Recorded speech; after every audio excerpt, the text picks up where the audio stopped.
My dad works in B2B marketing. He came by my school for career day and said he was a big ROAS man. Then he told everyone how much he loved calculating his return on ad spend. My friends still laugh at me to this day. Not everyone gets B2B, but with LinkedIn, you'll be able to reach people who do. Get a $100 credit on your next ad campaign. Go to linkedin.com/campaign to claim your credit. That's linkedin.com/campaign. Terms and conditions apply. LinkedIn, the place to be, to be. Being a marketer's no sweat. You just have to manage dozens of channels, launch hundreds of campaigns, score thousands of leads, and okay, fine, it's a lot of sweat. Unless you have HubSpot's AI-powered marketing tools to help you do all that and more. Get started at HubSpot.com/marketers. If you were listening to this podcast whilst waiting for a flight, would you be relaxing in a premium airport lounge? No? Then start your journey with oneworld, a leading alliance of world-class airlines. Reach top-tier status with a oneworld member airlines frequent flyer program, and you can enjoy an array of benefits, including priority check-in and boarding, and access to nearly 700 premium airport lounges around the world. Discover more at oneworld.com. Terms and conditions apply. Undefeated no more. Buffalo snap the last unbeaten run as they take down the Chiefs, and the Dolphins of 72 can start popping that champagne. Kickers, what was going on with them last weekend? Hopkins, McPherson, Carty, all guilty of missing the mark in a wild Week 11. The Steelers prevailed over Baltimore, and the 49ers now sit bottom of the NFC West. What's next? Well, let's find out as we turn the page and look ahead to Week 12 in the NFL. Graves on Gridiron with Richard Graves. Hello, welcome along to the show. This is Graves on Gridiron. I am your host, Richard Graves. A wild ride indeed for Week 11. And what of the show in the 3 games that we previewed? We had another winning record, back to winning ways, 2-1 on Week 11. Whilst the Cowboys and the Broncos delivered, our luck finally ran out as we rode the Kansas City Chiefs to the very end. They came up short, and so did we, calling that game as the Buffalo Bills covered their 2.5-point favourite spread. So, 2-1 on the week. It means for this season, we have a 16-14 winning record.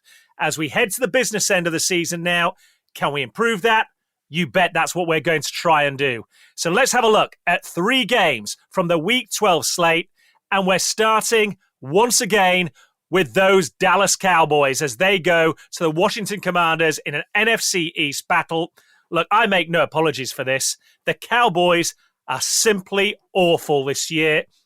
And anytime I see a line that has them no better than 10-point underdogs, you better believe I am taking their opposition. And this week is going to be no different. The line is set in Washington, the Commanders, home favourites by -10. Dallas are a team in free fall right now, folks. 5 straight defeats. The face of the franchise, Dak Prescott, is gone for the season. Add into that the fact that Deron Bland, who set an NFL single-season record with pick sixes last year, he still hasn't seen the field at all with a stress fracture of his foot sustained in pre-season. They've just got Micah Parsons back at defensive end. They're still missing DeMarcus Lawrence. Marshawn Nealand, their rookie defensive end, isn't there. Sam Williams is gone for the year. This is a threadbare team right now. And add into that as well that their offensive line is looking banged up. They played on Monday Night Football, of course, in that heavy defeat at home to the Texans. Well, Tyler Guyton, their rookie left tackle, he left that game early. Tyler Smith left the game as well. Zach Martin, their experienced all-pro right guard, he left the game. That leaves you with BB at center, and you've got a right tackle in Terrence Steele that was like a revolving door whilst playing against Danielle Hunter on Monday night. It doesn't look good. Add into that a defense which cannot stop anyone. Listen to these rankings. 31st in points allowed.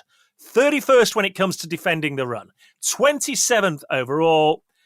And now, potentially on the offensive side of the ball, an offensive line with with their most experienced and possibly best player in right guard, Zach Martin, banged up. It remains to be seen whether he will be good to go this Sunday afternoon against Washington. The Commanders are coming into this encounter on the back of 2 straight defeats themselves. But make no mistake, then their arrow is very definitely pointing in the opposite direction to Dallas. It is on the up. They have a young rookie quarterback in Jaden Daniels, who's just hit his first bump in the road in his NFL career, but he's got a team around him who are surely destined for the playoffs this year, finally, to end that drought in DC. In the backfield, they have a 2-headed monster, veteran running back Austin Eckler. They've got Brian Robinson, who's the banger down the middle. At receiver, they've got Terry McLaurin. He's nicknamed Scary for a reason, folks. He's already totaling 721 receiving yards this season with 6 touchdowns. Then, of course, there's the X factor of the former Cowboys defensive coordinator and now current Commanders first-year head coach, Dan Quinn. Washington have come out on the wrong side of hard-fought games against the Steelers and the Eagles in their last 2 outings. Meanwhile, Dallas have been blown out in just about every game they've lost this season. The Commanders have the 4th-ranked scoring offense. They're averaging 28 points per game. They've got a dual-threat quarterback going against a team that have scored 16 points combined in their last 2 games. A team which has allowed 47, 30, 27, 34, and then 34 points on Monday night, all across their last 5 outings. I've got to be honest with you, folks. This is not going to be a contest. Washington will put Dallas to the sword.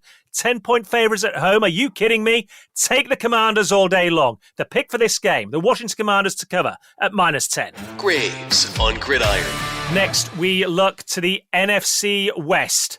The Arizona Cardinals, with a 6-4 record, are topping that division, and they're heading to the Pacific Northwest to take on the 5-5 Seattle Seahawks.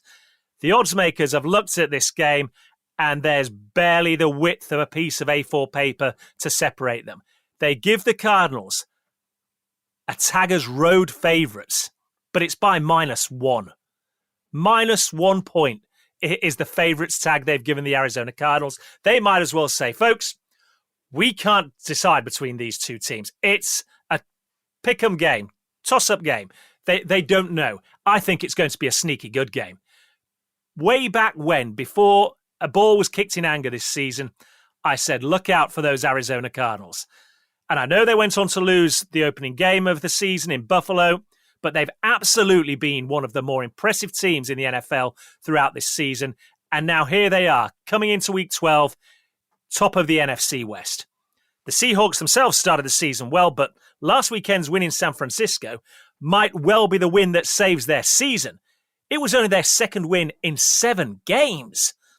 They started out like a train. They went 3-0 straight out the blocks, but they've slipped to a 500 record at 5-5 this season.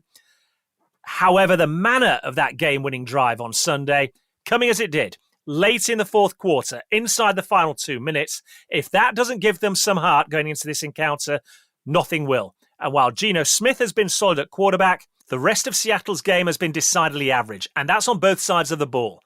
They've struggled in the run game, where they rank just 28th running the ball, and they're averaging 23 points a game, which is right in the middle of the pack in the NFL. That's the 16th ranked scoring offense. Defensively, they're in the bottom 3 of the league in rush defense, scoring defense, and overall defense.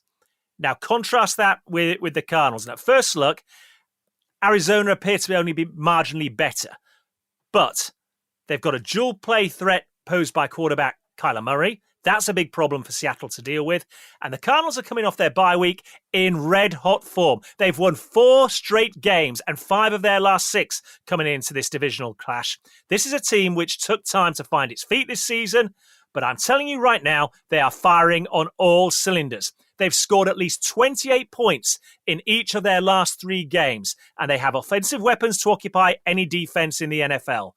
When Murray isn't one of the one making plays, then look out for rookie wide receiver Marvin Harrison. He's certainly living up to all that pre-draft hype, as is tight end Trey McBride. And veteran running back James Conner gives this attack an offensive, physical component as well. The truth is, Seattle struggled for much of last week's game against the 49ers, as they have done for the past month or so. And another performance like that on Sunday, trust me, Arizona aren't going to be so forgiving. They will go into Seattle and they will leave Seattle with the win and take full control of this division. Take the Arizona Cardinals to win on the road and cover at -1. Graves on Gridiron.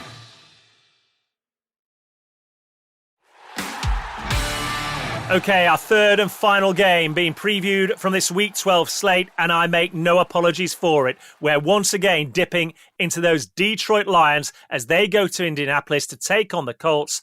They're a full score favourites on the road here. 7.5 points is the line in the Lions' favour. And the question you've got to ask, and it's probably being asked throughout the National Football League right now, is can anybody stop this Detroit Lions juggernaut?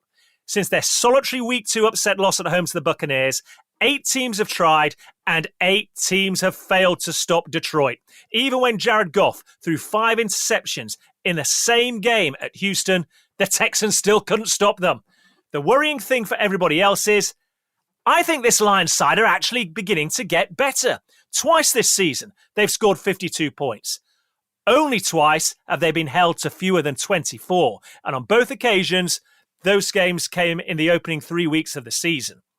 Here we are now heading into Week 12. Nobody's kept them below 24 in the intervening 9 games that they've played. It'll come as no surprise that the Lions possess the number 1 ranked scoring offense. They're averaging very nearly 34 points per game, and they rank in the top 6 in just about every other major offensive category. So, what chance then do we give the Indianapolis Colts this weekend? Well, let's look at this rationally. They're not going to win a shootout. They only average around 21 points per game themselves. But in the form of veteran running back Jonathan Taylor, they do possess one of the league's best running backs. He will be key for me as to how successful the Colts are in this encounter.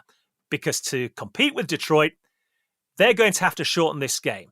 They need to dominate the time of possession by controlling the game on the ground, and that in turn will limit the number of possessions and opportunities that Jared Goff and this Lions high-octane offense gets. Quarterback Anthony Richardson can help them as well. He's more than capable of making plays with his legs, and he's got a cannon for an arm. The problem is that cannon of an arm isn't always the most accurate. And this Detroit Lions defense ranks 5th in stopping the run. Align that with a Colts defense, which is 28th overall and 28th in defending the run game.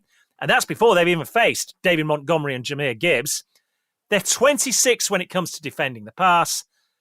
The numbers just don't stack up very well in Indianapolis's favor. Realistically, only the Buccaneers have been able to limit this Lions offense and keep them in any semblance of check this season. And remember, that was with the help with a couple of key takeaways in that game as well. For Indianapolis to win, they will have to play a near-perfect game. That's not something they've really looked like doing much of at all this season. And if they fall behind early, this game is going to get out of hand in quick time. Make no mistake about it. The Lions are hot. The Colts are a team still trying to find themselves. I don't care that Detroit are on the road. They've already proved on more than one occasion that that is not an obstacle for them this season. Take the Detroit Lions again until somebody can prove and put on tape for me that they can stop this Lions offense. I'm not buying it. I'm riding it all day long. Take the Detroit Lions to cover at -7.5 points. Okay, let's recap the 3 games we're taking ahead of the Week 12 slate. We start in Washington as the Commanders host NFC East divisional rivals, the Dallas Cowboys. The Cowboys in free fall. Washington will get back to winning ways. This is a get-right game for the Commanders this weekend. They're 10-point favorites. Take that all day long. They'll cover it and then some. It's the Commanders at -10. Then it's cross-country across to the Pacific Northwest as the Seahawks and Cardinals clash in an NFC West divisional rivalry. The Cardinals go into Seattle as slender 1-point favorites on the line. Take the Cardinals to win and cover that at -1 before we finish in Indianapolis. The Colts, the latest team to try and find the formula to stop this Detroit Lions outfit. I don't think they get it done. The Lions win this, going away at the end. They will cover at -7.5 points. As always at this point, folks, I point out it's about fun, having some enjoyment, something to accompany you on your Sunday entertainment viewing of the National Football League. Keep that in mind. And if you want to read a little bit more about the 3 games we've looked at in this week's podcast, you can do so. Go to my website, rdgmedia.uk, click on that Talking Sport tab, and there you will see NFL Week 12 Overcoming the Odds, 3 games to watch. Click on that and you can read all about the 3 games that we've spoken about this week. Elsewhere, hit me up with your thoughts on social media. On X, it's at Richard Graves1. It's RDG Media UK on Instagram. And if you want to relive any previous shows or some of the interviews we've had over the course of this season and before that, you can do so by going to my YouTube channel. That's Richard Graves TV. As always, look forward, enjoy this week, because if it's anything like Week 11, the drama, the twists and turns, it had me on the edge of my seat, and we're not even yet through the first 3 quarters of the season. We're just about entering the final third of the regular season, and it's beginning to get tasty. Each and every game now matters, and I can't wait for Week 12. Hope you enjoyed as well. Until next time, so long, everybody. Subscribe to Graves on Gridiron wherever you listen to podcasts, and keep up to date with the latest on Twitter. Search for Richard Graves 1. That's Richard Graves, the number 1.